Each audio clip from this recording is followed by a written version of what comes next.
diesel so on fire, bacon crackles hot desire.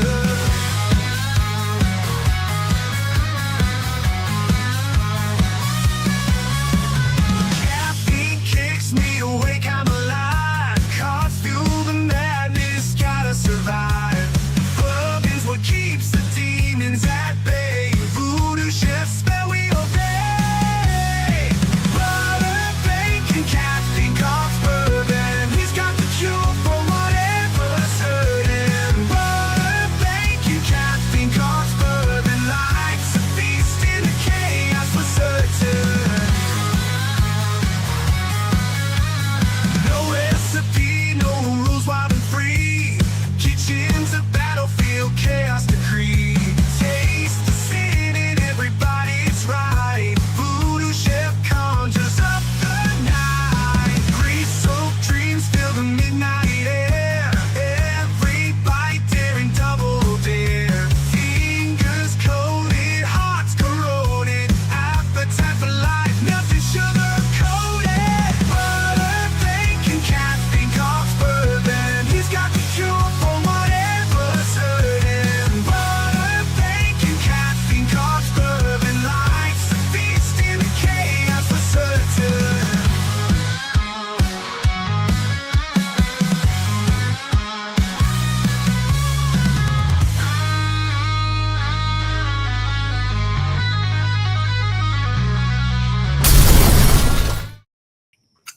What is going on, Voodies?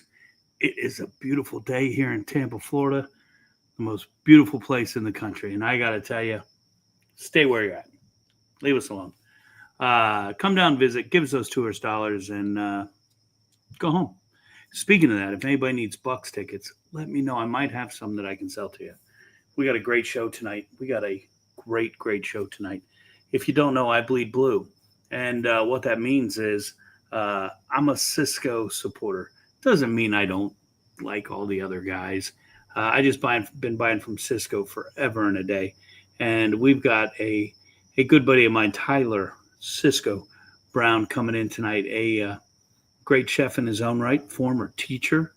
Now he works for Sysco, and he's just going to come in. We're going to hang out and have a good chat. I've got my brick house. Got my brick house for tonight, and I'm super stoked. Such a beautiful night to be sitting out here, chatting with everybody. Thanks for coming, checking it out, hanging out. Let us know where you're checking in from and what you're drinking tonight. I've got me a nice glass of iced tea in my Buccaneer cup. You gotta love that, right?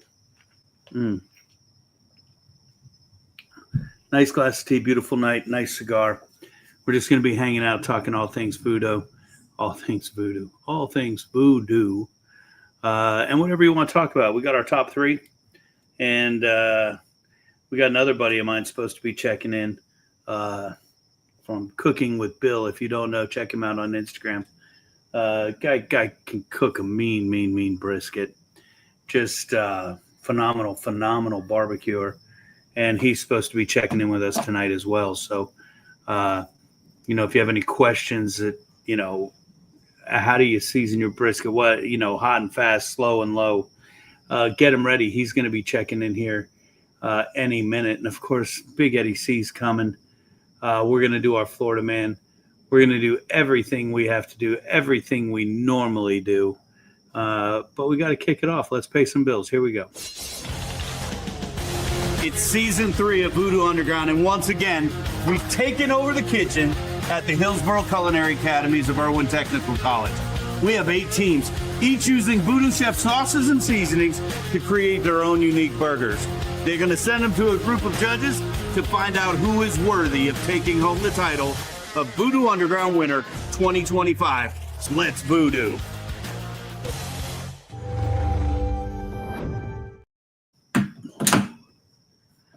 Let's VooDoo.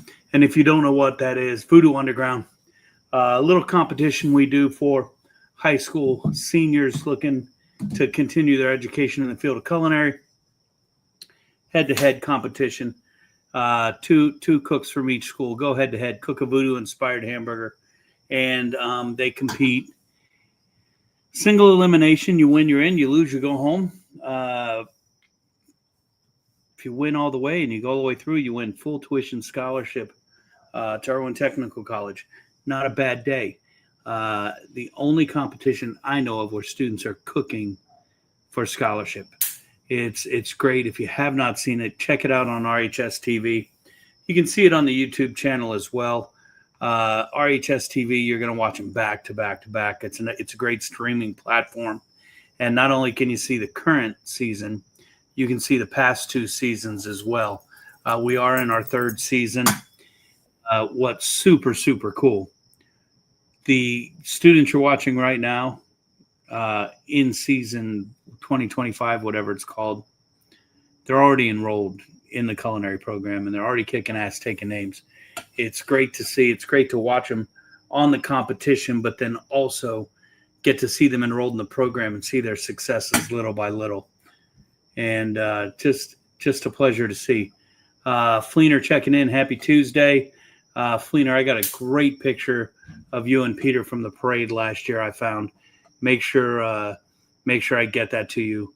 And we got our good buddy Carl Miller checking in. Carl, type in your location of Mission that you're at, because I got to tell you, Mission Barbecue, I went there first and foremost because of our good buddy Carl Miller. Started pitmastering out there, and it was great.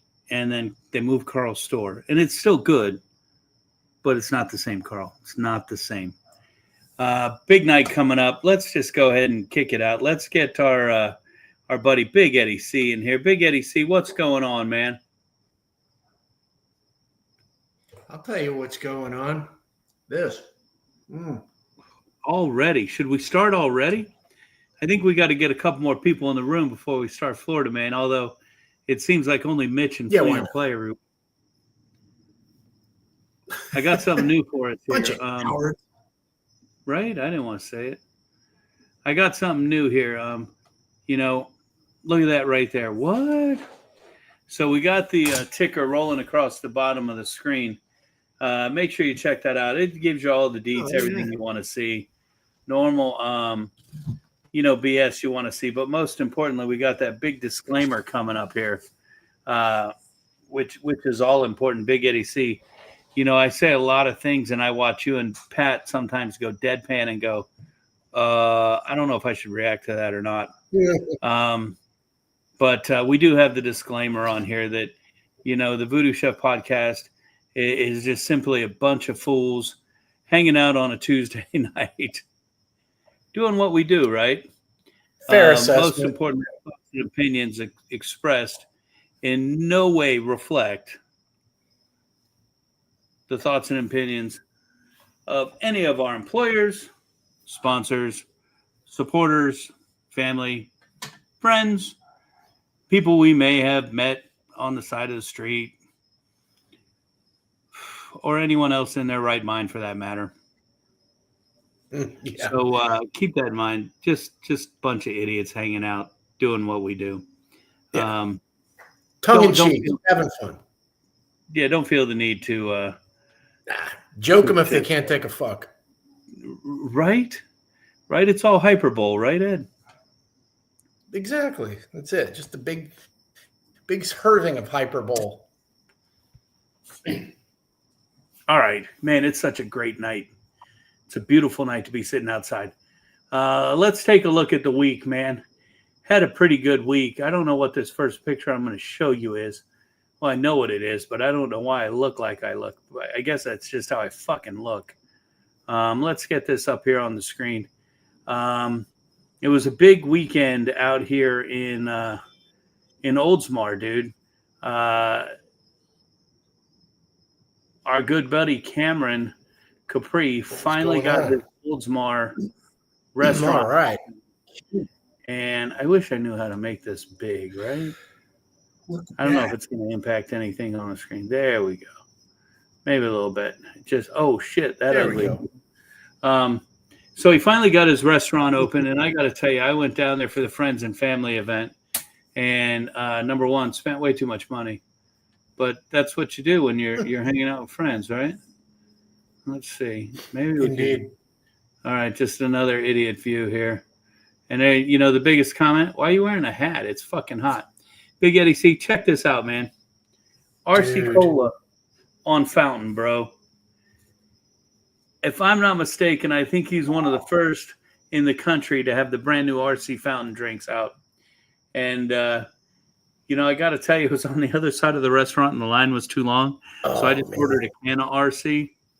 But, man, it hit, bro. There's something about that RC Cola. I don't know if it's just the nostalgia or what, but, man, it was flipping good. Great, huge line on opening night. Can't complain. Wow. And just a great – look at that pork, dude. Look at that pork. Oh, So if you look right here, this is the pork bone. They carefully pulled it up by the bone and then tapped it on the table, and it all just fell off the bone, dude. It was absolutely they're like, how much do you want? I said, I want everything that fell off of that bone. and oh my God. Why are you teasing me with these silly questions? Right? And there's Cam, our good buddy. Just could not be more happy for him. A packed house, great night. There's my burnt ends and my RC Cola. And right, dude? I mean, damn. I don't know what more to say than get some, man. That's all I can say. You have to get out there and get some. Oh shit! I guess I had more pictures to share. All right, you got excited. The burn ends threw you off. I did. I got excited from the burn ends. You got fucking burn end drunk. All right, let me make sure I know where we're ending. Okay, I know where we're ending because I ended too early on the first go. And our first guest is already in the green room, man. You gotta love it. So we're checking out Cameron here from Q Southern Barbecue, just opened in Oldsmar. Here's another picture of that Oldsmar, that RC Cola machine. But more importantly, just the people hanging out enjoying that barbecue, dude. It was super, super yummy. And then I started working on a new menu item. You know, I was we're getting ready for Gasparilla. We're gearing up. And we're taking over the Epicurean, Ed. It's so new. I don't even think you have the date yet. No, probably not. But we're taking over the Epicurean on January 29th. And we're having a Gasparilla kickoff party. So I was thinking about Gasparilla, and the first thing I think of when I think Gasparilla is always Captain Morgan's rum. And then I started thinking the first time I had Captain Morgan's rum, it was with our buddy Hugh. I was up in Gainesville hanging out with Hugh, probably not even of age, and he's pouring me shots of Captain Morgan's rum. And it was in this glass that he called a snorkel glass. It was like an hourglass. And on the bottom, but the bottom of the hourglass was about 2 ounces big. And then it was a real small opening. And the top was about an ounce. And the top had a lip on it like a cup. He filled the bottom with Coca-Cola to that dimple and then filled the top with Captain Morgan's rum. And because of the different viscosities, the rum just kind of sat on top. And he said, what you're trying to do is drink the rum without the Coke. And if you do it right, you'll hear a little snorkel sound, a little bloop bloop as you pop it. And so he called it a snorkel shot. So I sat there doing snorkel shots and probably shouldn't have done that because then I had to get up and walk to the game and then watch the game and then walk back to the frat house. And you can tell I'm not in a fraternity because I call it a frat house. So I started thinking of how I'm going to create something that was reminiscent of those snorkel shots. And so I started just sketching it out on paper. And this is what I came up with. We're going to do Coca-Cola braised belly burnt ends. Oh, my God. And we're going to skewer them over a shot of Captain Morgan's. Oh, my God. So we're going to do it backwards. Instead of trying to do just the Captain Morgan and leave the Coke and then chase it with the Coke. We're going to take that Coca-Cola braised belly burn in, take it off the top of that shot glass and enjoy the hell of it out of it, and then chase it with that Captain Morgan.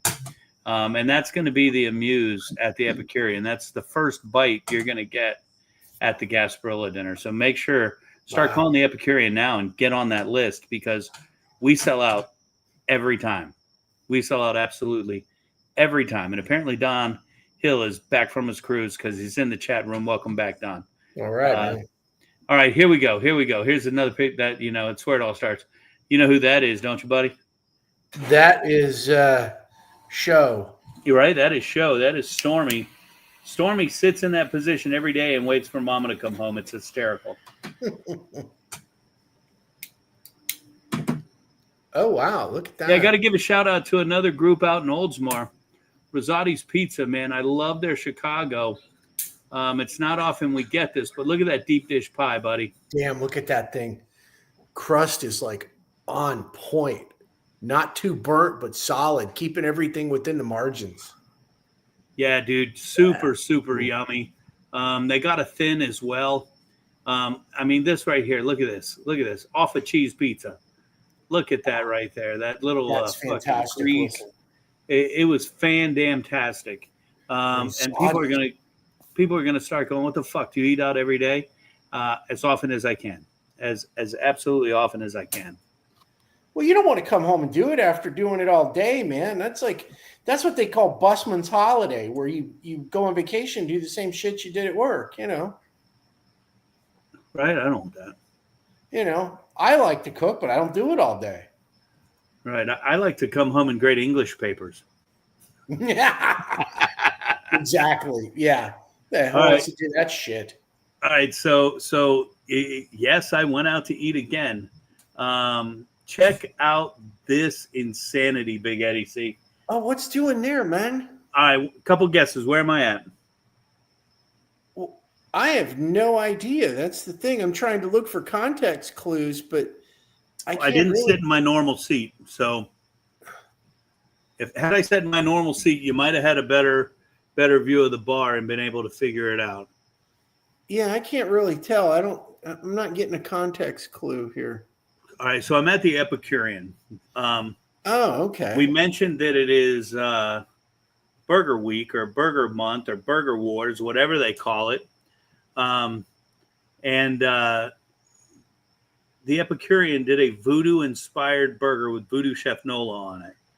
So you've got two patties that are smashed and heavily seasoned with VooDoo Chef Nola. Down here and up here, double dosed here, you have a crawfish aioli. Whole tails inside that aioli, bro. God damn. Melted smoked Gouda, house cured bacon.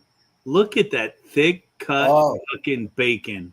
Yeah, that's nice and thick. That's none of that see-through fucking wedding veil shit to school, Thick pickles over here. And I'm not gonna lie, they're bought, but they're so fucking good.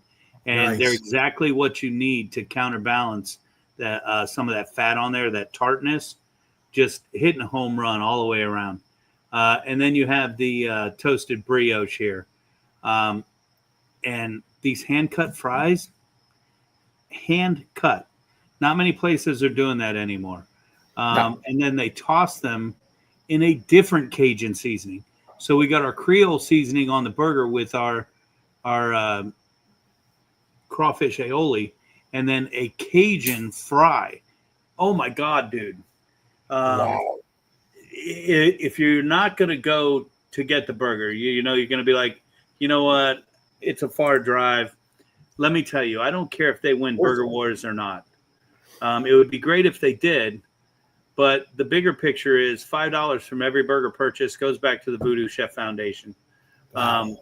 So jump over to the Epicurean, check out this bad boy. Look at that bacon. Yeah, you had me at bacon. And in this photo, you can see the full crawfish here. Oh, I see like those big old chunks. Hell yeah. Yeah. Well, the whole tail. Obviously, we're not got the whole shell. See the whole bar over here, Ed? This might have been the giveaway. Oh, okay. Yeah, I do. Okay, I recognize that now. Look at that, man. Yeah. I got to tell you, I went in. We went in and we did a filming of him making the burger, John making the burger, and we put that out. And then he goes, "All right, you got all your pictures?" And a server walked by and he goes, "Here, eat this." And I'm like, "Motherfucker, what about me?" And then he goes, "Oh, sorry, did you want to taste it?" And I'm like, "Yo, no, I'm good." Well, I mean, what the fuck am I supposed to say at that point? Yeah, I'm a fat fuck. Make me another one. Yeah, exactly. So I was more than happy to go in and support. I went in the other day. I was on that side of town. Stopped in during the lunch hour, so it was great. It was super quiet. I got to sit there all by my lonesome, which I don't get to do often, and enjoy that hamburger. So jump in, check that out. It's funny. I took it off of the screen here, but it's still on my screen there. And I just keep looking at it going, damn, I want another one, man. We might have to go down and get one, Ed.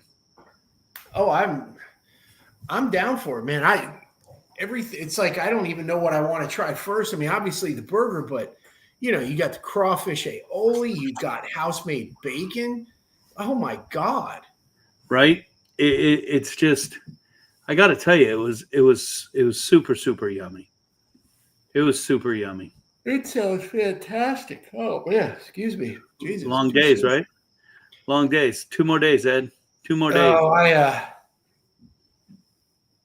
had a rough night sleeping last night, man. I got this thing now where my pinkies go numb, and so I woke up and it was like the dentist got, had way too much fucking 512 repo, and instead of injecting my mouth, he hit me in the fucking elbows, so my pinkies are tingling. It was like, oh, Jesus, That's like a bad episode of Carol Burnett, bro. Dude, I don't know. It's just like, can the hits just keep on coming? The Bucks lost, USF lost. I'm like, what do you do for an encore? Oh, numb pinkies. Fuck yeah, why not?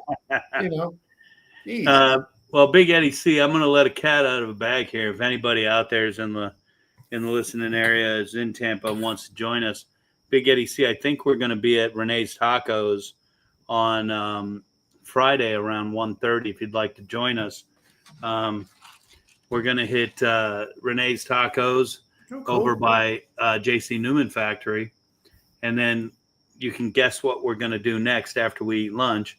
We're going to sit in the park across the street from JC Newman and enjoy some stories and some cigars. So if anyone's out in that area, come join us. I will certainly try to make it. I don't know what my Friday looks like, but I'll have to play it by ear. As long as you don't play it by pinky, homie. No, that's when I pass out and go to low bed. hanging fruit. Yeah. So. All right. Hey, you know what? I got an idea. I think we're going to bring our first guest in right away. And I think we're going to indoctrinate, or whatever the fuck that word is, as you can tell. You had it right there. Yeah, you've been hanging out with us enough. We're going to indoctrinate him into Florida man and get him up to speed with us right away. So when we come back, I think everybody knows what time it is. Whiskey lovers know how critical temperature variations are to aging whiskey. Blue Note Bourbon is crafted in Memphis, Tennessee, where it is aged in their warehouses located just east of the Mississippi River. And based on its fruity vanilla flavor with smooth oak finish, the unique microclimate of the region with high humidity and steady temperature adds up to create the perfect place for aging. Head down to the Crossroads and jump into a juke joint and enjoy every bluesy note of the official bourbon of the VooDoo Chef, Blue Note Bourbon.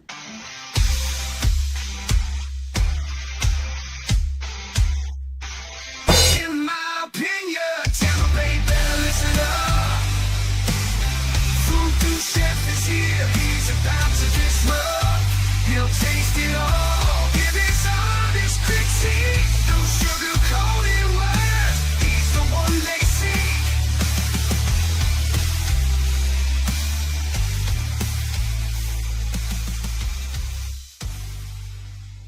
What's going on, Voodies?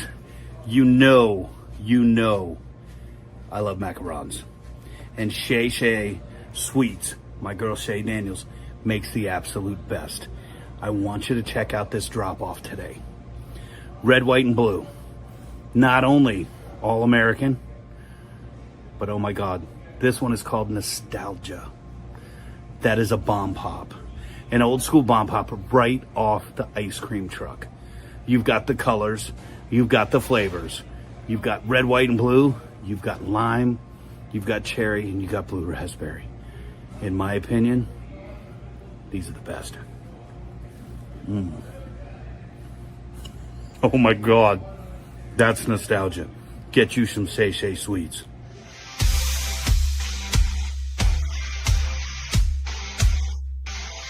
In my opinion, we're down in the Sunshine State, where the swamps are wild and the gators wait. There's a game show crazier than you've ever seen.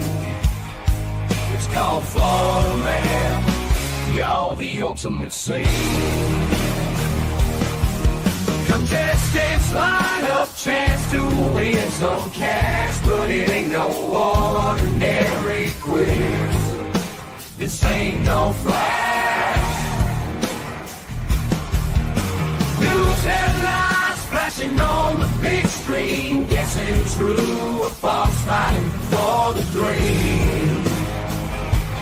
Florida Man, yeah, he's headlining the show. True or false, y'all, which way will you go? Florida Man, he's got tales beyond belief.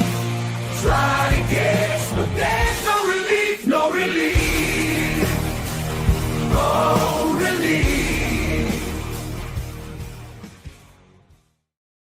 All right, you know what time it is. It's time for Florida Man. Officially sponsored by Florida Man Beer of CCB. We saw Big Eddie already cracking into that, getting excited already. Big AC, did you fall asleep on us? Not tonight, not yet. You locked up there, or you zoning Yeah, out? I was replying to Dawn. You know, this fucking chat thing is kind of like vexing to me. You know, I can only do one thing at a time, and so trying to like type and then communicate this way, it's a bit of a challenge for me, man. I mean, why do you think that Johnny B called me Autistic Ed? Dude, you know, they've been telling me for a couple weeks. Well, I should say a couple years. H has been telling me, dude, you need to slow down. You're getting old. You're getting older. You're getting older. You're getting older. I'm like, no, I'm not. No, I'm not. I was talking to our good buddy Darren Balch from Jack Daniels today, and he goes, dude, for like the fourth time. And I'm like, dude, I'm sorry, bro. And I had to finally admit, I'm getting fucking old, dude. I fucking asked him the same shit 4 goddamn times, and I felt like a dick. It happens. You got a lot going on, man. This is like your busy season. You know, we've had shit going on for a couple months now with golf tournament and pig jig, and then before that, fuck, I can't remember what it was. It was at River Center. Taste to Remember. Taste to Remember, yeah. So there's been all this stuff going on and other stuff coming up, you know, for the holidays. How are you supposed to remember? I mean, shit. Dude, it's so fucking hard, man. And we're turning right back around and doing it all over again. We're turning right back around and getting started right back up. We've got I just put out all the information for High School Recipe Challenge. We've got Gasparilla Parade. We've got Children's Gasparilla Parade.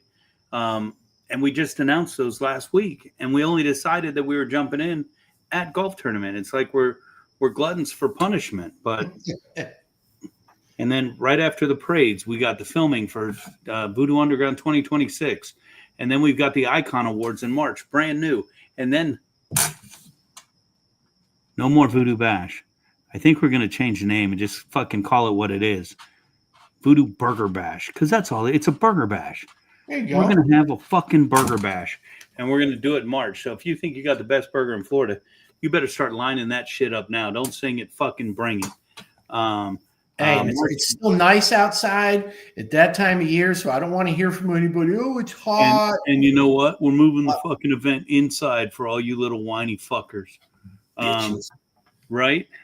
Telling you. Pussy motherfuckers. I know, like they never worked in a kitchen where it's 130 degrees. Shit. You could tell the ones who have. They're the guys who bring the coolers full of Miller Lite. Oh wait, that's only Tim. Fuck. My God. You know, we show up at the golf tournament, and lo and behold, fucking there's Shane with a goddamn cooler of Busch Light. What the fuck? But it's Shane. I mean, why would Them you? Dunedin boys, bro. That tells me all I need to know. It's almost like saying they were from Polk County or something. You Then they'd be on Florida Man. Yeah, you expect a certain level of like depravity and debauchery from those guys at this point. But you know what? I don't even want to hear about Keelik right now because I think of him. I think of the fact that his friggin' Bills beat the Bucs, or really the Bucs gave him the game with their own stupid shit, and he's probably gloating. And I don't want to see him fucking gloating with that grin. Right? We have fucking dead sexy grin, motherfucker. All right, let's get Bill in here and let's start playing Florida Man. All right, Bill, what's going on? Bill's like, what the fuck did I sign up for? Yeah. Thanks, guys, for having me on. Oh man, I was flipping through your Insta site today, and I'm like, why are we not like having this in person and just eating your fucking food, dude? Well, you've had it once. I feel like you have to have it again. Well, so since it's there, we met at a Pig Jig pre-party. You were out cooking, and the first thing you said to me is, well, let's see if you can figure out which is which one's the Wagyu. And I tasted one. I tasted both of them. I'm like, well, shit, the seasoning on this one's better. And you go, that's the Wagyu. That's the one I made. That's one really good. And dude, your brisket was just like mesmerizing. I think I took half of it fucking home. And that's about the interaction we had. And I'm like, this guy's got to be on the podcast because he can fucking cook. So tell us, dude, what is Cooking with Bill other than a badass Instagram page where the turkey is juicing out like a brisket, man? Ooh, yeah, dude, right? what the hell is that? Because that was a fun cook. It could have gone terribly wrong, but it went terribly right. So I'm going to count it as that's this year's Thanksgiving turkey if I cook another turkey next week. If you cook another one. Cook with Bill. It's it's my hobby. It's something I started around the COVID time because I was tired of eating the same microwave meals and all the things that everybody else was doing, and started missing food and really started to cook. I spent a lot of time on YouTube and Instagram and anywhere possibly I could find a recipe, and found ones that I liked or thought I could try. And with my minimal cooking skill, I was able to put some things together and started actually cooking something that was edible over some time. So you only started getting into this in 2020? Yeah, I'd say probably, the cooking part of it, maybe 5 years. Instagram's coming up on 4 years in January. And, even a little bit before that was, I was posting things that my friends saw, and, my friends basically told me to stop posting because they were doing all the things that I was doing before I started cooking. So, it morphed into its own account, and, now 4 years later, and a post every day for 4 years, it's, it's got a little bit of a following, and it's opened a lot of opportunities for me to explore cooking, different styles of cooking, and meet people like you guys. 5 years ago, I would say I would never be any of this stuff. Oh, dude, you got a following of 12,000 people. I think that's more than a little bit of following. And when you look at your food, it's like better than what you see at competition. It's not competition food. It is presentation barbecue. These are things that you see, like I I watch the College Game Day every week. These are the presentation platters that they're bringing to these guys for TV, and I've had your food, so you're doubling down. You're not only having that beautiful presentation value, but it tastes so fucking good. I still think about it, and I've only had your food once. And if you only had one dish, that's the scary part. Right. And I'm looking at your page going, I want that. I want that. I want that. Do you happen to make a hamburger? I do. Well, you might have to enter the Best Burger in Florida competition in March. That's all I'm saying. Oh. We'll just leave that hang. You just send me the details, and you might have another competitor in the contest. It's a great day, man. And again, everything we do is to raise money for the VooDoo Chef Foundation. Yeah, it's tons of fun. To help send kids to school. So that's kind of what we do. So thanks for coming out tonight. Now, I did ask you in the private chat. I said, "Are you from Florida?" You said 11 years, and I'm like, fuck it, close enough. We're gonna play a little Florida Man now. I hope you're ready to play along with us. It's real simple. Big Eddie C is going to read a Florida Man headline or not. Our job is to determine whether we think it is a true Florida Man headline or if it happens somewhere other than Florida. So I hope you're ready. And Bill's like, what the fuck am I doing? I'm just thinking, what doesn't happen in Florida? I mean, that's you're going to be surprised. Yeah. We got Kendra checking in, so we got a nice little group out there. And don't worry, man, we don't have 12,000 followers, but once this streams on the networks, man, tens and tens of likes will be dropping in no time.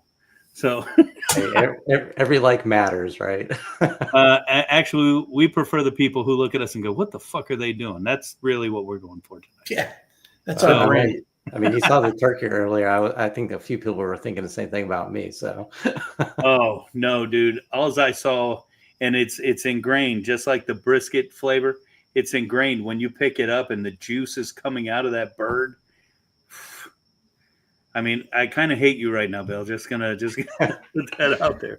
All right, here we go. We got to start this, Florida Man. Kendra, make sure you're playing along tonight. Don't just sit in the background. Here we go. Florida Man. Big Eddie C is going to read headline number one. Our job is to determine if it happened in Florida or somewhere else. Big Eddie C. Story number one. Florida Man, true or false? Florida Man takes forklift and ATM on joyride. Florida Man takes a forklift and an ATM on a joyride. Well, the ATM on the forklift. On the forklift. Yeah. You know, that sounds kind of Carney-esque, which could be Florida. But it also could be, you know, like New York City construction or Vegas construction. I don't know. I'm kind of thinking that is a Florida thing because, you know, price of groceries around here is pretty high right now. So I think that's everywhere. We got Don Hill coming in right away. True, in Florida. Let us know what you guys think, and you know, try to keep us posted on number 1, 2, or 3 so we can keep track, because I'm not that bright, and I'm watching 3 chat groups all at once. So Carney-esque. That's right, Kendra. Carney-esque. She's saying true. It happened in Florida. We got our buddy Bill taking in. Bill saying he's thinks it happened in Florida. I'm gonna go no, man. I gotta tell you, this happened somewhere else. I'm surprised Fleener's not in, and God knows where Mitch is tonight. All right, I'm going outside Florida, Big Eddie C. All right. Well, all I can say is you should have stuck with the majority. This really did happen. I looked it up this afternoon, and then it came on the local news. It happened in Tallahassee. Do with that what you will. Guy stole a forklift, went and got the ATM, and then I guess it didn't occur to him that if you're going to have a getaway vehicle, find something that goes a little faster than a turtle with arthritis. So, you know, of course they caught the guy like in no fucking time, because how fast do those things go? Like maybe, you know, 10 miles an hour at best. Man. Yeah. I mean, by way of contrast, Sean Tucker, running back for the Tampa Bay Buccaneers, one of his touchdown runs, he topped out at a little over 21 miles an hour at top speed. Wow. Yeah. Wow. That's Braun Breaker speed there, Fleener. Hey, Ed, I mean, Tallahassee, that's Alabama South. Come on. It is kind of, yeah. We don't claim them. No. I mean, it's Alabama South. Come on. Yeah, it is. Bill, what's your favorite thing to cook, Bill? Favorite thing to cook? That's tough. I don't have a favorite thing to cook. It's more about mood for me. Like if I'm in the mood for something and I just want something, right? Like today, I wanted shrimp, so I had shrimp for lunch, which is actually, to be truthful, I really wanted a salad for lunch because all I've eaten for the past 2 weeks is heavy barbecue. So Yeah, fuck you for that. I need a little balance today because over the last weekend I was in Dallas cooking for an event. Before the what event was weekend, that? I was at the American Royal, so it's been a lot of barbecue here lately. Now, what were you doing at the Royal? Were you cooking for someone? Yeah, I was cooking for somebody. I was representing the good charcoal, and I was cooking out on pit lane for 2 days, which was a lot of fun. Nice. They held the event at the racetrack, so Kansas racetrack, out there on the pit road and cooking barbecue, which was a lot of fun. Yeah, that doesn't suck, man. Well, the weather did, but overall, the event was a lot of fun. So they just fly you out and let you cook for a couple days and hang out. Yeah, I mean, it was great because there's some competition teams that were there that I know, and I got to spend a little time behind the scenes, picking up a few things that they do and talking about what I was getting ready to do in Dallas and trying to poke. So what'd you do in Dallas? Yeah, so I cooked at a fundraising barbecue event. So it's called White Rock Q. It supports the Dallas area rape crisis center, and it was the most food I've ever cooked in my life. How many did you cook for? About 2,000 people. Nice. Give or take. Woo. And nice. there was 10 other teams that were cooking too, but we cooked 9 briskets, 6 pork butts, almost 30 racks of ribs. Wow. Turkey breasts. Now, what were you cooking on? A big offset. So I had never cooked on an offset until this weekend. Really? And wow. It was a good trial by fire. Literally. And got to learn about fire management and all those fun things at scale and for almost 24 hours. So it was it was a great learning opportunity for me. We turned out some great looking food. I think that's already, some of it's been posted on Instagram already. I got some other stuff to post here soon, but it's just the opportunity to cook for somebody else and give it back. I mean, that was for me. He just filled my heart up with all this good stuff. Right. And it was good. I mean, and I was there with my friends, which was even better, because we were probably the most relaxed team of everybody there because we were just there to have fun and do good. There was a competition. I went into it thinking I'm either finishing first or last because I'm the only person there not cooking Texas barbecue. And where'd you fall? I didn't finish first. But you didn't finish last. I don't know yet. They haven't sent us the full scoreboard. I could have finished last on everything, but you know what? It was fun. That's all that mattered to me. I know exactly what you're talking about. We did an event last April, and it was to support Tampa Bay. And you always go to win, right? You always go to win. But the win isn't always a trophy or a number one seed. A win is always much bigger than that. If that's what you're fighting for, you're going to be chasing that the entire time. We put out a great showing. We represented Tampa Bay, and most importantly, our foundation, the way it needed to be represented. And that's what matters. And I'm sure you did the same thing. That's really awesome, man.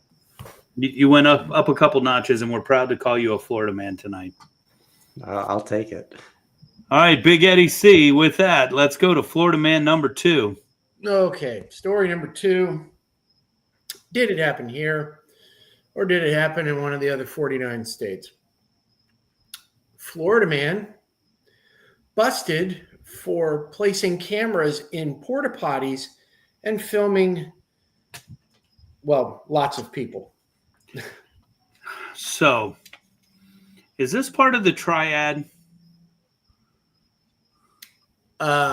When you say a triad, you mean like Japanese gangs? No, I mean like the Florida Man triad that happened over the Oh past. no, this wasn't part of the Tampa triple, which I think it's already moved beyond a triple at this point. Yeah, I think it's a quad. And, At least, yeah. Yeah. Yeah, right after we talked about that, there was another one that went down somewhere. So, yeah. And I think there's another one that happened Friday. It doesn't really end, man. So no. All right, I don't even know what the fuck we were talking about because I'm back on that Tampa triple. That's now I mean, we're gonna be fucking surpassing Octomom soon. Oh my god! Now, Florida Man busted for hiding cameras in porta potties and filming. It's definitely the Florida Man. It's the same Like carny nearly people 100 that did the people. last thing. Same carny motherfuckers that did your ATM. I'm staying Florida. Don Hill saying outside Florida, probably Oregon. Bill, what are you going to come up with on this one? I'm going to say outside of Florida because porta potty in Florida, that's just terrible to begin with the humidity and the heat. You've never been to Gasparilla, huh? Never been to the State Fair or Gasparilla, huh? I've been to both, but that's still not something anybody wants to see later. I mean, that's unless you're Florida Man. Yeah, unless you're the Florida Man. Officially sponsored by Florida Man Beer, CCB. Yes, thank you. Cigar City. Those 9.0 heavy Indian Pale Ales. Some people don't even want to touch this one, Big Eddie C. Let's go ahead and tell us, man, because I'm waiting with bated breath. Let's cut to the chase. I've been on this fascination recently with these kind of stories, and this one, folks, did not happen in Florida, and this is continuing with my fascination from last week. This happened. I can't make this shit up. It happened in 2 different counties in Iowa. Cody and Mel, hi guys. One was in Marshall County, and the other, I'm not making this up, happened in Polk County. They have one there too. That tells you all you need to know. That sums it all up. So they didn't tell us they had a Polk County. What's that? Mitch have gotten credit for Polk County because that's his answer every week. I probably would have had to give him at least half credit. He'll get a 0.5. Yeah. I mean, do they have a Grady Judd out there too? Because that'd be pretty awesome. Oh, there's probably a lot of Grady Judds in Iowa. Every county sheriff is Grady Judd. They've got an IFA out there, which is worse. Oh. They didn't say who it was, did they? Yeah, they did. His name was Tyler something. So okay, as long as it wasn't IFA. No, it wouldn't be IFA. IFA's got a new name, by the way. It's Deacon. He is now Deacon IFA. Deacon. Oh wow, Deacon IFA. Yep. Bill's like, I have no clue what the fuck they're talking about. You got to join us more often. Yeah. All right, let's head to Florida Man number 3 because I want to talk more about food with my man here before we push on. Tell me, Florida Man number 3, Big Eddie C. Florida Man story number 3. Is it true or is it not true? Yeah. Florida Man allegedly opens fire at bar over argument about how many eggs a chicken can lay. Dude, that is some Plant City fucking bullshit right there. Don Hill, help me out. Playing for the VooDoo Chef tonight is Don Hill. Don Hill, help me out because I've shit the bed on question number 1 and 2. Bill, you hit a home run, didn't you? You got them both right? Yeah, so far. Yeah. Oh, man, you fucking beginner's luck. You know. I think you guys are tied in together, if you know what I mean. All right, there, Bill. Tell us what you think. Is this a Florida Man story? I think it is a Florida Man story. I think this is a Florida Man story too. Big Eddie C. We're they're falling asleep out there in fucking La La Land. What's the word? Is this Florida man? So this story was indeed Florida man. Oh, and it just gets nuttier and nuttier. First off, shout out to Port St. Lucie, where I'm from, because it happened there. And dude, I'm gonna have to send you the link to this because this story was so fucking nutty. This guy, this old fart, gets in an argument with these three millennials at a bar. Well, there you go. Yeah, that's no wonder. So apparently he gets in this argument with them and he fires at him. He doesn't hit anybody with his gun. And when the cops show up, two of the three people that were in this party that he was firing at, they get arrested for fighting with the cops too. I mean, it just, you can't make this shit up. Like it's like, I guess the cops show up and they have no idea who to arrest. So, you know what that's a sure indication of? What's that? We're down in the Sunshine State, where the swamps are wild and the gators wait. There's a game show crazier than you've ever seen. It's called Florida Man, y'all the ultimate scene.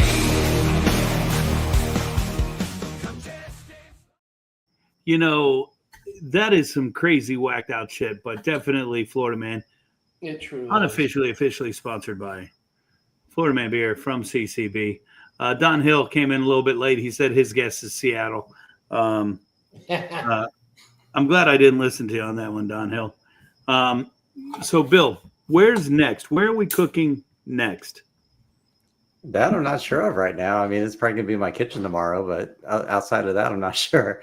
I completely have an open slot for 2026. I have some ideas of where I might go back to, places I went this year, maybe Memphis again, maybe, the Royal again. Definitely going to be in Dallas again next year. I mean, I just love that event. First year I went as an attendee. This year I got to cook. I'm definitely going to be back next year to cook if the dates work out. And, it's just one of those things you go to and you just feel connected. And I definitely feel connected there. Dude, that's awesome. That's awesome. I would love to see you at a live cook again. Is there any place anybody would have a chance locally to see you at a live cook? Well, right now, no, but you never know where a pop-up might show up. There's been a couple times I've been trying to get to a pop-up or take over somebody's weekend stand and throw my things on the menu just to help them out, but timing never seems to work out for anybody. But that's the goal. There is obviously the pig jig in early part of the year. I might be there. I'll be there walking around. Whether I'm cooking or not, I'm not sure yet. So you're not talking about the pig jig in October. You're talking about something different. Well, not the pig jig, the one in Lakeland that kind of kicks everything off. And you're just going to be hanging out. You're not going to be competing. Well, right now I'm not. I'm trying to convince some people to say, hey, let's go do something there. But it's also just a lot of fun for me just to walk around and go see everybody I know. Isn't that what barbecue's about? Food and friends? Absolutely. I mean, that's, if you can't have a conversation at a barbecue event, there's something wrong with you. Yeah. So do you have a favorite competitive team here in Florida? Tillman's is probably my favorite. He's such a good dude, man. Yeah, I met him in Memphis earlier this year, and I didn't even know who he was when I met him. We talked for probably an hour and a half in Memphis, so just about anything and everything. And then it was like, hey, I'll send you some sauce, and after this, if you're want to try it. And I still had no idea who the guy was. And then later that night, went back and went and Googled who it was, and it was like, oh my God, this guy's won everything, done everything. And we just had the most casual conversation about things, and we've stayed connected since. So I'm out at the Royal, and I got to really see him, behind the scenes, getting everything ready for competing, and watching him go up on stage while I was there was, just amazing too, because it was like, I know that guy. I just saw what he was doing a couple of hours ago, and it's great to have that type of support for what I do, because it's not what they do. What I do is totally different than what they do. And it's cool to cross over and have that. I think what you do is what they do is badass. I mean, competitive barbecue is a category its own, but yours is more of an art, dude. I mean, what I'm seeing you do is elevating barbecue to the next level. I'm going to go way out on a limb here. Looking at if I just look at your photos on your gram, it's like looking at Richard Knott's pictures on his gram. And if you don't know who Chef Richard Knott is, you'll look it up as soon as we hang up, and you go, God damn, he compared me to this dude. I do. This guy is a master artist with his plates, and I'm looking at your food, and that's what I think of right out of the gate is the artistry that I'm seeing in your cook. And I don't just mean in the artistry of barbecue, the way you're presenting it in your photos as well. Dude, it's spot on, and it makes me intrigued and want to learn more. Yeah, the fun part is I get to experiment a lot, because I don't know what I don't know. So I do a lot with sous vide that I think a lot of people don't do much with. And I can talk at length about sous vide cooks and just the experiment that I like to do, where it's, let's see if this will work, because there's no pressure, because it's a hobby, right? It's not, I'm in front of a kitchen or I'm in front of a live event. So I'm going to try something out for 7 days. Let's see if it works or fails. And if it fails, well, I'm the only person who has to know about it. Or I'll post the best picture that I could. Dude, I think it's badass, and I'm intrigued, and I want to learn more and see more. Are we going to be able to get you back on the podcast? Absolutely. I mean, anybody who says they like my food and wants to see more of it, I'm not going to say no to that. Right? I mean, it's like a drug. Well, I think the fun part is we got to figure out how to be in the same place at the same time again. Because this isn't a one-way street for me. I want to learn stuff from you guys too. Well, I got a nice little setup right behind me here. We can play anytime you want. We can play anytime you want, brother. And I've got a full school of students who would love to hear your story and learn more about it too. Yeah, I'd be happy to come in and talk about what not to do in the kitchen, because that's. I think I demonstrate that on the daily, but in a different manner. Hence the disclaimer at the bottom of the screen. Yeah, no, I've read it a few times, and I probably need to put that on for me too. But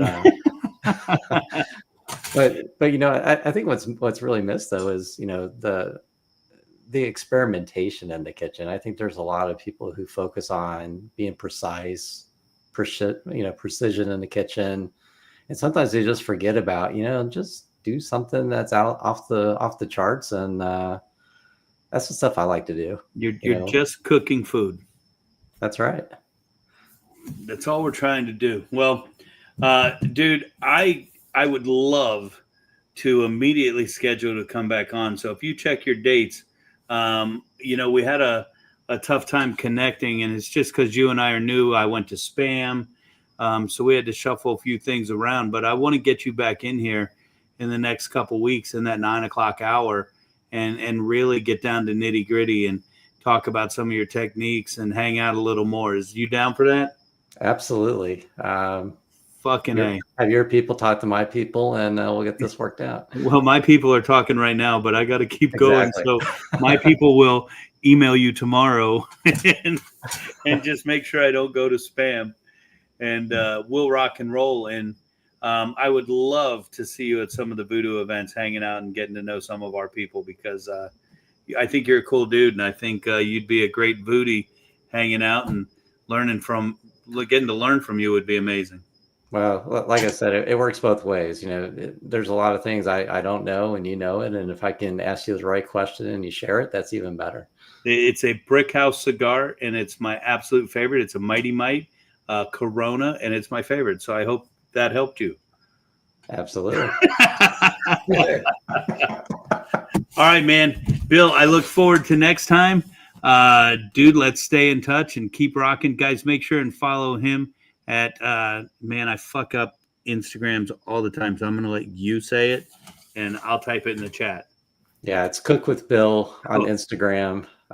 Daily reel of craziness every day. I don't know how you find time to do it every day, but you are going to be my new addiction.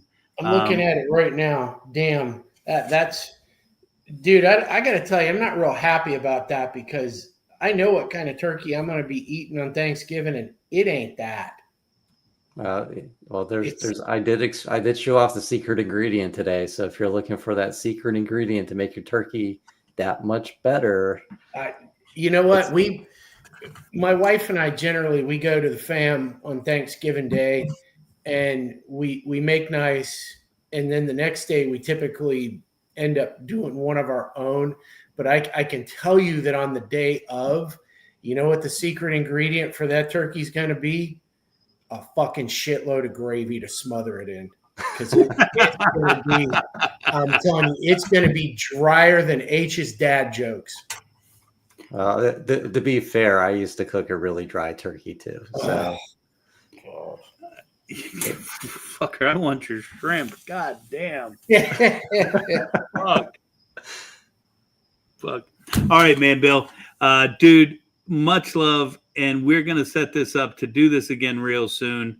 I gotta find the right fucking outro so that we can do this right. All right, here we go.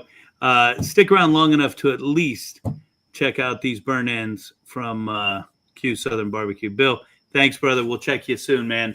Yeah, thanks, guys. See ya.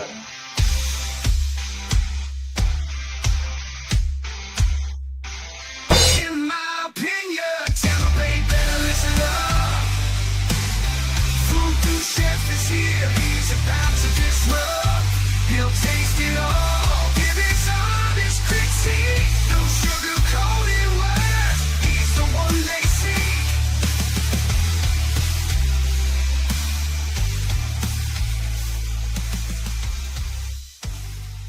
What's going on, Booties? We're hanging out at Q Southern Barbecue right here in Oldsmar. They just opened. And if you know, you know. Check out these burn ends. Oh, my. You know I love burn ends. Man. Not only amazing burn ends, you get to wash it down with an RC Cola.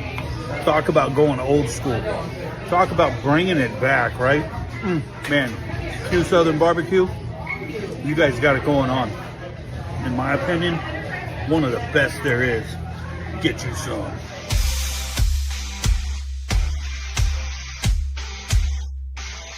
In my opinion. Big Eddie C, man. I got to tell you, that barbecue. I got to tell you, my new thing, I've decided that at barbecue places, there's two things. I mean, I'll eat just about anything there, but my number 1 and 2 that I'm going for is going to be the burn ends, and hopefully they got some fucking jalapeno cheddar sausage, because that's like the 1-2 punch right there, man. You know, you got the beef on one end, you got the pork on the other, and like I said, don't get me wrong, I love ribs, I love everything else on the brisket, I like pulled pork, but man, the sausage and the burn ends, that's where it's at, man. It's the money, man. Yeah. You know, I keep talking about Q's out there in Oldsmar. I got to tell you something that I like that they do. You get online, you go through the line, you say, I want brisket. They break out the brisket and they slice it and they look at you. And I'm like, what the fuck you looking at me for, dude? I said, I want the brisket. He's like, how much do you want? And I said, oh, well, cut another one. And he looks up and I go, all right, cut another one. He cut 4 slices and I'm like, all right, that's good. And then they weigh it and you pay by the weight. And then he goes, do you want anything else? And I said, yeah, I want some pulled pork. And I told you, he pulled that bone out and went, boom, and it all fell off. And he goes, how much do you want? I said, everything that fell off. And he puts that on the side. And then I go, and I need some ribs too. I go, just half a slab. We'll make that easy. And then I said, and I need some sausage. He goes, how much you want, chef? And I said, I don't know, just start cutting. And everything's by weight. So like I could have got 2 little slices of sausage and been like, all right, that's it. I just want to taste it. And I pay for just that. I don't have to buy the whole link and you're not going to find anything you don't like at Q's, but that's a good way to be able to try everything and know what's your favorite. Well, yeah. I mean, for some people, like for me, I'd get a shitload of sausage. But for some people, yeah, they want like 3 or 4 pieces. That's their amuse douche. That's fine too, because I would probably go for like at least 1 big, huge link in addition to all the burn ends. So are they doing burn ends there every day? I think Friday and Saturday. Okay. And it's on the menu. I think it's Friday and Saturday. And Cameron's such a cool dude on family night. He calls me up the first day and he goes, dude, are you coming? I know you like burn ends. I want to make sure I save you some if you're coming. And I said, dude, I'm not coming till tomorrow. And he goes, okay, cool. So the next day I made sure to go early, right at opening. And that line was right at opening. I mean, nice. It was a pretty busy day, and I'm super excited for him. Just awesome. And I can't wait. Now, it's not like I can't drive down to Dunedin. It's just another 10 miles down the road to the Dunedin store. Yeah. But why? When I can drive 3 miles to the Oldsmar store. I can't wait till they bring the Brontosaurus beef rib in, because my ass will be there like on the reg, right? I'll just be like, and I hope they don't ask me how many of those I want, because I'll be like, yeah, give me 4 bone, and I'll eat them for the week. Fair disclosure, I've never had a Bronto rib, man. Well, because out by you got Mighty Quinn's, and they charge like $347 for 1 bone. Yeah, fuck that place. I know. I'm a little conflicted about that because I'm sure it's pretty good, but like, I don't know. If I'm going to spend that much on barbecue, it's like, okay, I get it. There's like a full pound of meat on that thing, but I don't know. For the price they're paying, dude, I could fly out to Texas and eat at the guy's place. Yeah, I could probably go to Franklin's. Right. So I'm a little upset. I put up the wrong fucking video of Q's because I have the other one that has the addresses on it, and everybody's going to bitch about where's it at? Where's it at? It's on the corner of Tampa Road and Forest Lakes, right behind the Thorntons. So don't bitch if you go down there and fucking get your barbecue. Yeah. It's really not that far past you. I looked it up on the map, and like you go a little further and then just go in there right behind the Thorntons on whatever it is. Forest Lake. Tampa Roads and Forest Lakes, yeah. Mm-hmm. Oh, man. I love a Brick House cigar. Don't forget, if you want to join us for cigars, we're going to be smoking cigars at J.C. Newman's on Friday about 1:30. We'll have the whole crew out there. We're going to be in the park right across the street. Of course, we'll be enjoying some Renee's tacos in advance of that. So come out, get some Renee's tacos, and join us for a cigar. Just a nice time of hanging out, watching the old man laugh. We got a real special guest, and we're gonna bring him in, and we're gonna let him have a little fun with us, because we got a interesting little top 3 joining us for that. Tyler Sysco Brown, get ready. Gotta make a top 3 about everything I see, from the places I've been to the food I want to eat. Give me a topic, any topic, I'll give you my decree. The best of the best, it's all about my expertise. Top 3, that's how I roll. I'm taking control, from rock to movies, all the way to my favorite TV show. Top 3, ain't nothing better, my picks can be beat. So sit back and listen, 'cause this is my ultimate feat.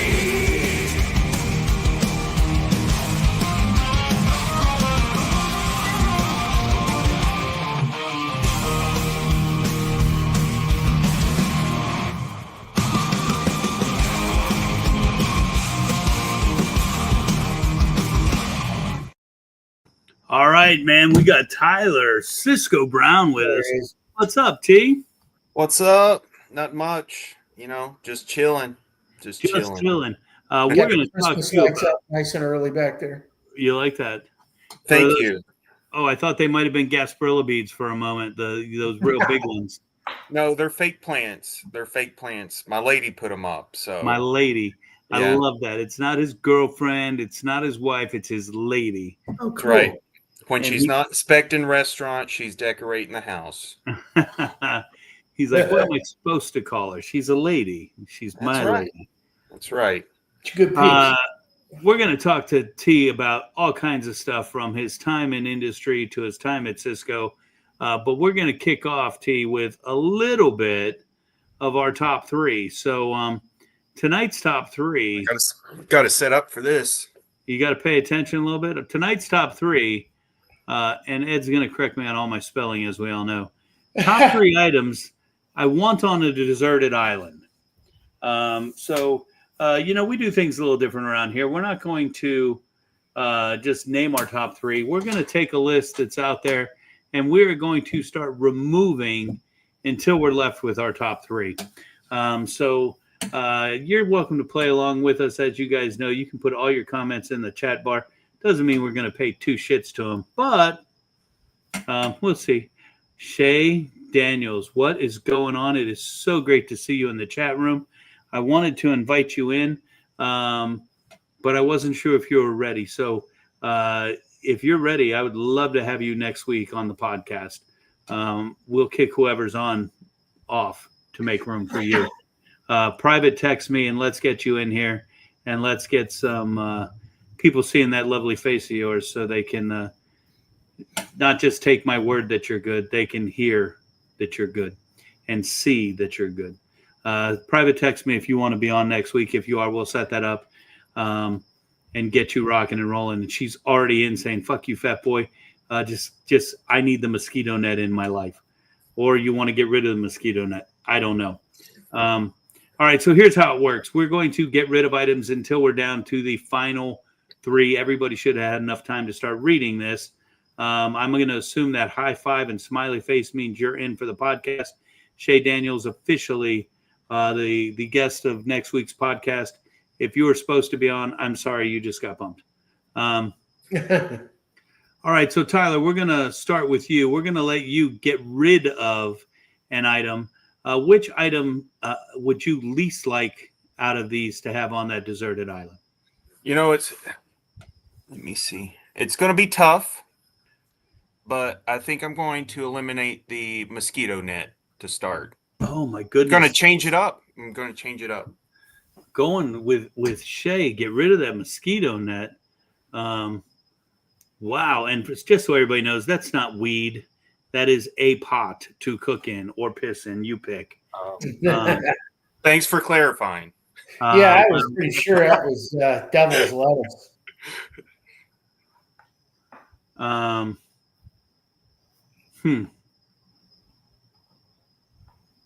I don't know what your no means, Shay. We'll talk privately. All right, Big Eddie C, we're on to you. Which one has to go? Get rid of that dickhead Jeff Probst. Right? Need him telling me what I need to do. I've seen Castaway enough. You know what really pissed me off with Survivor? I've been watching since day one. Now they had the naked guy. They have people on there who have dirty sex and or not because they don't show it. But they have all these things on there. They got a guy getting bit by a snake, but Jeff Probst comes out one season and goes, we need to talk about something. Every year I come out here and I say, come on in, guys. And man, that's just not right. That's just not right because obviously we have girls out here too. How should I say this? Well, let me tell you how to say it, Jeff Probst. See ya. I didn't even know who that was. So he's the host of Survivor. Oh, okay, gotcha. I wish I were you. I wish I didn't know who he was. I got the face with the name now. So one of my favorite shows. I like Survivor too. I didn't know that was his name. Yeah, but I don't need his ass out there to get bit by a snake or fucking to have him tell me how to play a relay game so I can have a piece of chocolate cake. Nobody's got time for that. Ain't nobody got time for that. Oh, it's my turn. All right, so You know, wow, this is really tough. Whew. All right, here we go. I'm getting rid of the first aid kit. Don't need it. Don't need it because if I have some of my other items, I can fake a first aid kit. But you guys are going to get rid of all those too. Oh, Shay said we needed the net. Can't be catching sleeping in the sand. And get rid of the masseuse. Everybody needs a masseuse in their life, Shay. Everybody, even on a deserted island. Tyler, we're back to you, man. We're whittling this down. Don Hill has given some advice that the journal and pen got to go. The inflatable unicorn. Don, you never know what you want to do out there sunbathing in that lagoon. You know, you might need that inflatable unicorn. You could use it to escape too. Maybe kind of like Castaway. You know, maybe like manufacture you like a craft of some sort to get off the island. Well, I thought you were going to make a 93-mile joke. Or maybe it's shorter than that. Yeah. I'm going to go with junk food supply. A junk food supply. What's your favorite junk food, Tyler? Does cookie cakes count? Oh, hell yeah. Yeah. I'm a big fan of cookie cakes. When I was bodybuilding, every Sunday I would get one of those Walmart cookie cakes with the buttercream icing on it. I would down that in 30 minutes. That was my cheat day. I would down that. Yeah, I mean, it was heavenly. It also helped me put back on the weight once I finished with bodybuilding. So, you know.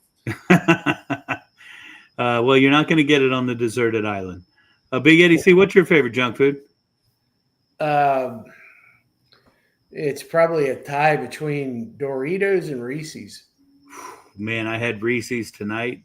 Doritos is my all-time number one. I got to tell you, I'm a little disappointed in them fuckers because now they're coming out with ones that are going to be like no color on them. No red dye? Yeah, so like you're going to get nacho cheese Doritos and they're not going to have that orange in them. Eddie C, have you ever had them together? Like Doritos and a Reese's? And Reese's? You know, like double mouthed it? No, I that's a bridge too far from me. I mean, I've eaten some weird things at the same time, but no, Doritos then the Reese's.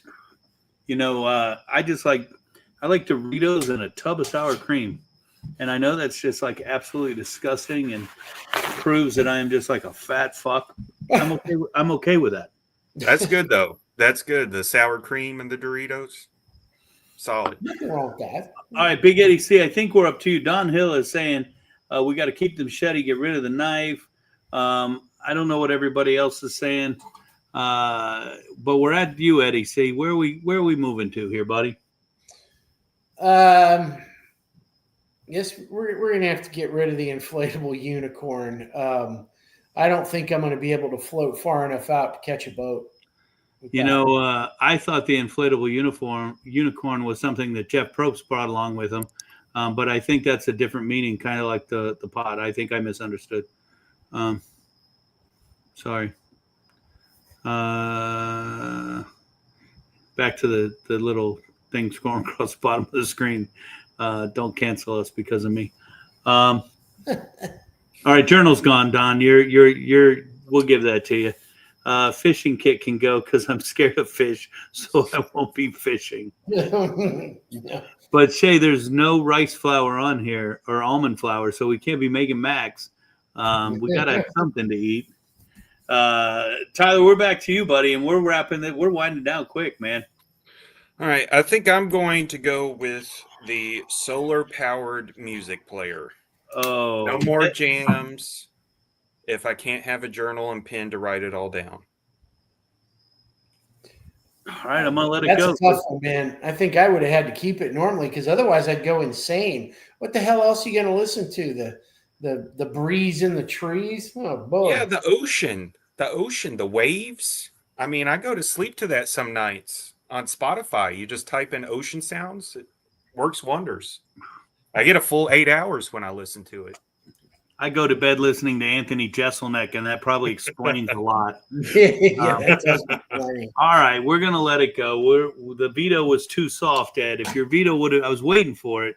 If you would have come in a little harder, we would have left it up. But you were kind of soft on your veto. No, I can't question him. He's got a point, because if you're going to be stuck on there and you don't know when anybody's coming for you, you got to pare it down to the essentials. And rock and roll is an essential, my friend. Yeah, I mean, I guess I don't know how long I could go with Van Halen or AC/DC, but I think I need to eat first. All right, so we're to you, Big Eddie C. What are we nixing here? Let's see. I'm gonna say probably the tarp. Ooh, that's a tough one, man. I would have kept that over the blanket. I would have kept that over the blanket. All right, we're getting down to nitty gritty here. So, my bad back is, I'll be starving out there, so maybe I'll lose some weight and my back will get better. Masseuse has got to go. T, we're coming around real quick here. We're down to 8, and we got to get down to 3. Where are we looking here, buddy? Now, I got to say, I would have kept the masseuse if I had gotten a recommendation on it from Bob Kraft. If we were keeping the masseuse, we might have had to kept the radio and maybe the pot to piss in. Yeah. I don't know, Eddie C. You hurt me with getting rid of the tarp. It was either that or the blanket, and the tarp is only fine if you're worried about rain. And I don't know. I think I would have had other things to really prioritize over that thing. Fair enough. I'm a closet naked and afraid fan, so I've been practicing.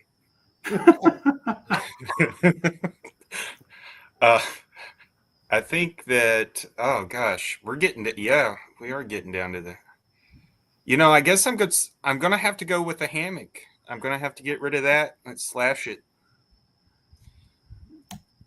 I agree, actually. Big Eddie C, we're cutting close, man. I don't think you need both a knife and a machete, and the machete is kind of too heavy for certain things, but a knife, you could probably do some of the same shit with a machete. It would just take you longer, so I need the finesse tool and not the sledgehammer tool.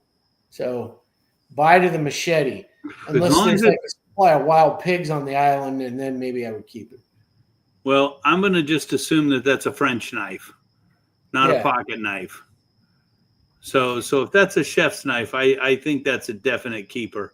If that's like a boning knife or something, it's mine. So we're winding down here, and I think we got some stuff here that we have to keep. I mean, I think I can live without the blanket, but I think somebody is going to fuck me out of something else. So I'm getting rid of the pot. What do you need it for? You're not making risotto on that island, shit. Well, I might need it to boil water, but I'm going to assume that there's a water source of some way, shape, or form. I don't know. I guess I'm going to be drinking coconut water and pee. I hear you. It's okay to do if you're dying. I don't know. T, that's back to you, and that's going to take us down to real close.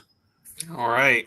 Well, I agree with you. I would have gotten rid of the pot too, especially once I found out what kind of pot it was. So it's not the one that'd make me feel better on that island. Take your mind off the misery. Yeah. I really think I could fashion some palm trees, some palm fronds for some warmth. So I'm going to get rid of the blanket. Getting rid of that blanket. Big Eddie C, you get the final last move. Oh, boy. It's a tough one. I would probably have to get rid of the rope or the cord. I can make that shit out of fucking palm fronds and leaves and stuff and tie it with that. I agree, and I'm going to go ahead and line these up and see if anybody's got to disagree. Um, any thoughts on the little list here, gentlemen? I'm here for it. What do you think? Could this be our final three? Could we survive with a 3-2-1 fishing kit, fire starter, and knife? Do we need to move anything? I think I could make that.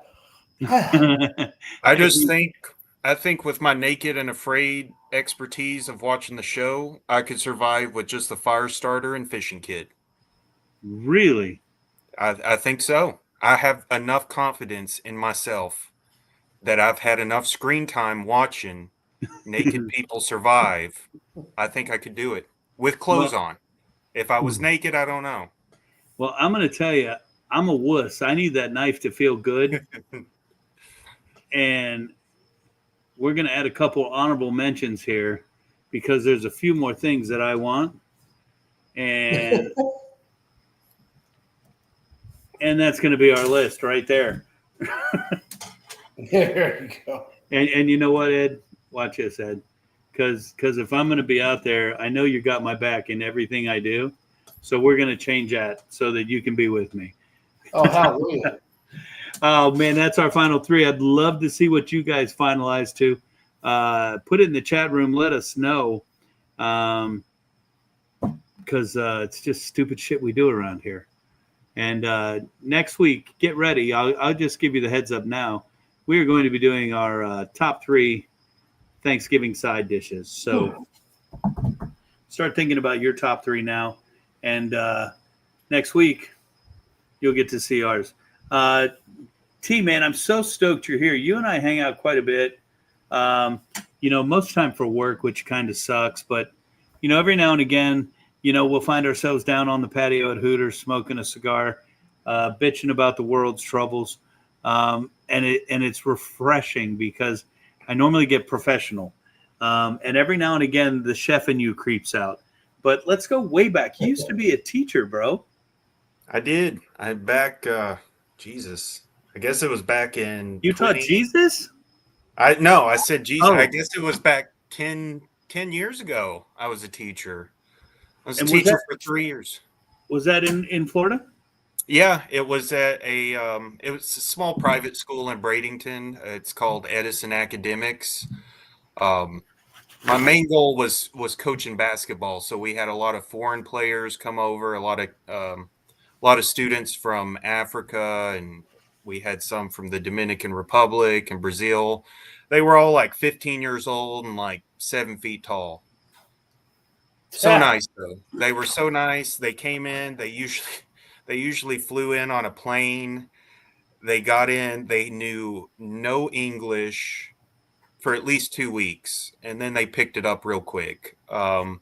And then once they started speaking English, it was hard to get them to be quiet or shut up or any of that. So they were just yip yapping left and right. But yeah, taught social studies and history. So, and did you enjoy? Well, my first question is, did you enjoy teaching? But what a lot of people don't know, they see pictures of us and they don't realize how tall you really are. I'm 6'7", 240, and you tower over me. So, how tall are you? I am 6'6". Last time I checked. So. Six 6'6" and 285 pounds of twisted steel and sex appeal. Oh well, you're kind of ruining my. Those pictures are one of those optical illusions that you see somewhere in one of those whacked out, Missouri towns. I've never felt that tall, honestly. Like I everyone's like, "Oh, you're so tall" and stuff. And maybe it's where I played basketball a lot, when I was younger. But I feel like there's a lot of taller people than me out there. But yet I can't find them in Tampa. So they're out there, though. You're talking a lot about basketball. Didn't you play football as well? 1 year of football. So in college, I never played football before. So I played 1 year of football my entire life, and it just so happened to be in college. It was a traumatic time because I didn't know what I was doing, and you're playing Division I football. So, and a lot of people are like, "Oh, you've at least watched football." My family was not big into football at all. My family wanted me to be a swimmer. Um, and so when I called them and told them I was playing football, they were like, "What?" And I'm like, "I'm doing it." Like if they're asking me to play football in college and I've never played, and I told them I've never played, then I'm going to do it. I'm going to give it a shot and see. Um, did it. I enjoyed it.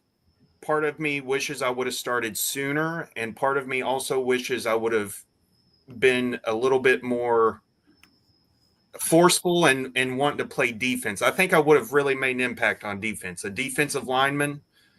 I've got a lot of hidden anger and rage in me, and I could, the first play I ever did in Hawaii, they put me on the scout team. Yeah, I was so damn nervous. I was shaking in my pants, shaking in my helmet. Got up there, they put me on defense, and I was 240 pounds at the time because I was playing football or playing basketball, and I was going against these offensive linemen that were like 360 pounds. And they hike the ball. I freaking run into them. I don't move them at all. I don't move them at 1 inch. They just push me off. I'm like, what in the hell? And so I think back to my training. I'm like, I remember Clay Matthews. I remember watching an interview how he does a little uppercut and like all that. So I'm like, I'm going to get this asshole. And so they do it again. I get nowhere. Third time, I'm like, they are not stopping me today. And so I do the little uppercut. I get through them. I see that quarterback, and I am like, I am going to land your ass. And so I do. I land him to the ground, and I'm like, in my mind, I'm like, I'm going to the NFL. That's it. Where's the check? And I get up, and all 6 of these offensive linemen are huddled around me, yelling at me. They're like, what the hell are you doing? The head coach comes up and is like, what are you doing? Get him off the field. And I'm like, what are you talking about? You hit the starting quarterback. I did not realize that the quarterback wearing the red jersey meant not to hit him. And so that was my first play in Division I football, was tackling the quarterback in practice. So Get Simple Jack off the field. It was exhilarating, though. I mean, there's times still I think about trying out for the Bucks scout team. If they need someone to go after Baker, I'll go. I'll be there. Dude, I think they need a wide receiver. Think you could make it happen? No. I got small hands, and I can't catch. Yeah, neither can our guys. So you might work. Yeah. Someone posted on social media tonight, does anybody know what's going on at the stadium? And replies came real quick. Trying out receivers. So Tyler, you've taught, you played football, you obviously played basketball. You talked quite a bit about that. Now, I was unaware you were a basketball dude. I thought it was only football. But you also chefed in a restaurant, and you talked about the exhilaration of tackling that quarterback. I want to know what you got your dad shirt on. What a lot of people don't know, you were the KM chef out at Dad's, and that was a busy restaurant in its heyday. And what was more exhilarating, a Friday night at Dad's when everything went right and you hit that chef high, or hitting that quarterback, which, by the way, Don Hell says he was wearing pads, therefore he's fair game. That's right. I like that. Yes. He wasn't injured. He got up and recovered afterwards just fine. He was a little shocked himself. So, but to answer your question, first off, I was never an official chef or KM. I was the GM. So same shit. I think you're overstating my culinary skills. I know enough to be slightly dangerous. I filmed you. I know your culinary skills. Well, compared to other people, I guess I have a little. But no, that's one of the things that I think drew me not just to Dats, but to just restaurants in general. Was the feeling that exhilaration you get, especially on a Friday or Saturday or just a busy night. You know, when that kitchen's really humming and you see those, you know, you have that screen and you're knocking those tickets out and you hear that buzz of the printer. And you're part of that team, part of that, synergy. It's really very similar to playing a sport. It's a very, working in restaurants is very physical, it's very mental, and it relies a lot on teamwork and cohesiveness. And I think that's one of the things that, like I said, drew me to restaurants and then kept me in restaurants was that feeling. I've done a couple of different things like teaching. I had a brief stint in health insurance. Don't want to talk about that, but you know, all those other industries that I dabbled in, you don't get that same high almost. That's the best way I can just explain it. It's like a high. Um, Luckily, I get it with Sysco, so I'm not totally out of restaurants working with Sysco, so it's kind of still that same high. Um, just modified, I guess. A Best lot way of to people, I don't think a lot of people realize um, the team at a restaurant operates almost like an athletic team in the way we orchestrate our maneuvers and what it takes to really do what we do. Because as a guest, you kind of think you're the only guest that matters, or feel like you're the only guest in the room when we're dealing with sometimes 200-300 guests at a time who all want different things. And to be able to get a team together and orchestrate that team to create the outcome that every individual guest is expecting, that's a art and a skill. And the teamwork required and the bonding that takes place to be able to operate in that moment is a challenge. And it truly is like a sports or athletic team.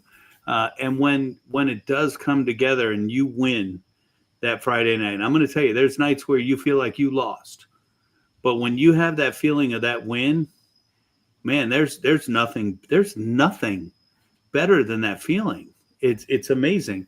And a football team gets to do it every Sunday for what, 17 weeks. We do it every goddamn day, every day. And it's amazing. It's amazing feeling, and the physical and the mental, man, it's taxing and wearing. So most Always, people don't realize I'm 35 years old. I mean, it takes its toll on you. I just turned 34. Right? I mean, we basically look the same. Yeah. I mean, it takes its toll. The restaurant industry takes its toll on you. No, Oh. I always remember, speaking on that, I'll never forget the best service, the best nights, but likewise, I'll also never forget the worst nights either. So it's got the best of both worlds here. I often wonder. I definitely have had the in the weeds dreams. I would wake up in the middle of the night, just insane, having nightmares about the shift that just occurred. I woke up one night. Now, I was married, and I woke up in the middle of the night having an in the weeds dream. I only waited tables for 2 or 3 weeks. That was it, because it was not for me. And that was when I was like 16, 17, 18 years old. I'm married. I got married at 22. I woke up in the middle of the night and I said, "I'll get your beer in a minute." And I was having a flashback in the weeds dream to when I was waiting tables as a fucking 18-year-old. That's how bad that shit is on you. I don't think I've had. I've had dreams like that, but since I've been out of the restaurant industry, like not So spending since you've 12 been out of hours the of, working in the restaurant, yeah, that's what I was since I haven't spent 12, 12 plus hours a day in a restaurant. It's taken a few years, but some of, you know, I was able to get rid of some of the bad dreams. I don't have any of those anymore with running tickets and screens full. oh, Got rid of some of the bad habits. I've trimmed down on some of that. So, I wouldn't be the person I am today without going through that experience. So what's your best night at a restaurant that you remember? it was Avengers Infinity War when that came out. So I Were you was, at the theater, Cinebistro? yeah, I was at Cinebistro in Sarasota. Um, we had a really great team in place. I was a manager there at the time, and the way that the theaters set the movies up, obviously it's a new movie, so you're going to be playing that shit, every hour, every, there was one that it was like double booked, and each theater at Cinebistro seats, at Sarasota at least, they seat 95 people. Wow. And the ticket times, the corporate expectation of the ticket times is it needs to be out, the food needs to be out by the time the movie starts. And there's only 18 and a half minutes of previews before a movie starts. And you have people that come in that never know the concept. So they're coming in like 5 minutes before the previews start. They're like, I want a filet mignon and lobster tail and all that. That would be me. Yeah. And so, we had all these seatings. I think for the day we had like 14, I think it was like 14 or 1,500 people come through that Wow. theater in one day. And I kid you not, we were not behind the entire day. We were not behind one ticket. There was not, obviously we probably had some minor things come back here and there. But overall, I mean, that whole operation that night ran smooth as butter. Like, I'll never forget it. I'll never forget the people that were a part of that. Because it's a really beautiful thing. Like I already said, like, when you can get people in that environment working and syncing together for a common goal, Nothing better. can't beat it. Can't beat it. Can't forget it either. And when it clicks, the beauty of it is every employee at every level has that same feeling of just accomplishment, and Yeah. and that's crazy. It's insane, and that's probably the thing I miss most about the day-to-day operations of working in a restaurant. Oh yeah. I mean, after Cinebistro, when I went to Dr. Barbecue, I mean, I was trying to I was calling those guys up, even though they were in Sarasota. I'm like, hey, you need a job or something? Like, if Cinebistro's not working out, you want to come up here? And I was, we were fortunate enough to get a couple people to come up to Dr. Barbecue and work for a while. And once you're a part of that and you experience what that feels like, you know the expectation the next time that situation approaches. So it's really, you're gaining experience and really growing with that. So So who is Brady Waugh, and why are they throwing you love? he's my brother's friend up in Virginia. So Oh, I didn't know man. he was on. So what's up, Very Brady? cool. What are you talking about? Brady's on every week, man. Yeah. Tell me your worst night in industry. Valentine's Day, 2022. Didn't hesitate at all. Bam. I don't, especially the past couple weeks I've been thinking about it. Um, it was Valentine's Day. It was at Donovan's, which was part of Dad's group. I was there. We were fully booked the entire day. I mean, booked. We had people still trying to get in, and we were telling them we were booked. They were like, "We don't care. We want it. We want steaks and lobster and We truffle don't care." mac and cheese." And we also had some call outs that day. Real truffles or truffle oil? Truffle oil. Fuckers. Not real truffles. Not real truffles. But it's Dad's. But it's Dad's. It's got to be real truffle. All right, so Valentine's their Day. truffle mac and cheese is great, though. I love it.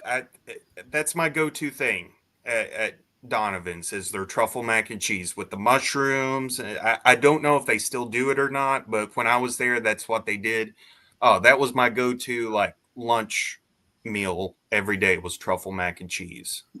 Every day. Yeah, you don't even have to add a protein to it, but you know. All right, so tell me about Valentine's Day and how you shit the bed. Well, it started out. I believe we were understaffed. I can't remember if someone called out or if perhaps we just had improper planning for it. We were staffed in the front of the house. It was the back of the house, of course. Like everyone's always understaffed in the kitchen. And you know, those tickets started flowing in, and you know, it's over an open flame. I forgot exactly how we got behind, but I remember specifically there was a moment in the evening time, probably around between 3:30 and 5:30, and then it just increased. So I want to say the ultimate time was like 6:30 peak time. I looked at that screen, the POS, and you just scrolled over and over and over. And the first little ticket on there was like deep red. I'd never even seen deep red on a POS screen. I didn't even know Toast had that as a color option. Yeah. Have you ever seen on the POS screens where it's like, you know, on the Toast POS screen, it starts out flashing and it's got like yellow. And then once it hits a certain time point, then it changes to a different color. No. I've never worked on TV screens. That's how old I am. Yeah. Well, this one, it was a deep red. Oh, so that means you're like way late. Yeah. I think our latest ticket time was like an hour and 20 minutes on the lead ticket. Oh, man. And we were like 2 or 3 screens deep. And I looked over, I was working with Erica Hudgens or Sadoff. Yep. You know her as Sadoff. And, you know, she was my mentor in restaurants. And I looked over at her and there was people complaining. And I looked over at her and I asked her, I'm like, what do you want me to do? Like, how can I help? Like, what do you need me to do? And she looked over at me and she was like, I don't know. And when she said that, when my mentor, you know, I mean, this lady, she's been working in restaurants like 30 plus years. And when she looks at me and says that, like, my soul just dropped. I'm like, if you don't know what to do, what am I supposed to do? Can we just go home then? Yeah. That day was horrible. I'll never forget that day. Dude, I'm so old. We didn't have TV screens. We had tickets, and that was it. And when you were that far behind, what you had was the server kept coming back. Is it done yet? And you're like, motherfucker, if you come back here one more goddamn time, you know. And it just is what it was. But I think that's hysterical, man. Everything you're saying, whether the screens or technology, I know exactly the feeling you're talking about. And dude, it's the absolute worst when you get that far in the weeds. Yeah. I tried to forget it as soon as possible, but you know, I'm sure I probably knocked a few back when I got off work that night, whenever I did. But you know, after I've had some time, I mean, that was 3 years ago, and I still remember it. So you can picture it plain as day. It's living in my mind rent free, even though I don't want it to. I've been trying to evict it for years. Sometimes it's hard, man. Hey, you know what's living in my mind rent free? I'm going to tell you right now.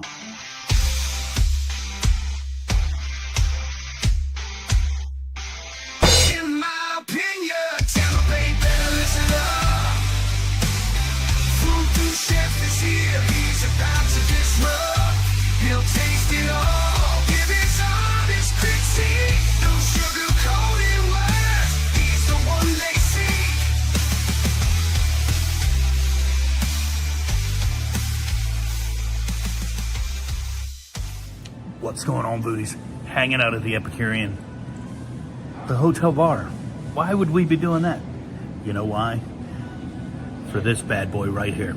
Check out this burger. Look at that cheese just falling off of that. This is the VooDoo-inspired Nola burger at the Epicurean. Double smash patty, heavily seasoned with that VooDoo Chef Nola. Smoked Gouda cheese, that house-made bacon. And let me tell you, it is thick cut and it hits hard. They got these thick pickles on here. I don't know if they're house-made or where they're from. What I know is they're fantastic. And then it's finished with the crawfish aioli. Talk about a New Orleans surf and turf voodoo style. That bad boy right there is about to hit hard. Let's check it out.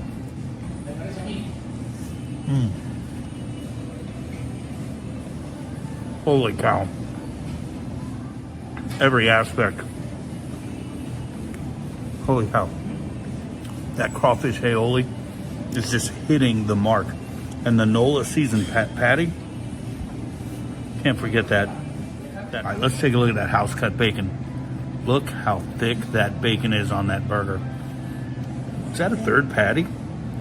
That's house cut bacon. Holy moly. If you don't know, you're about to learn. You need to get down here, sit at the bar, tell them you want the VooDoo burger. In my opinion, one of the best there is. Get some.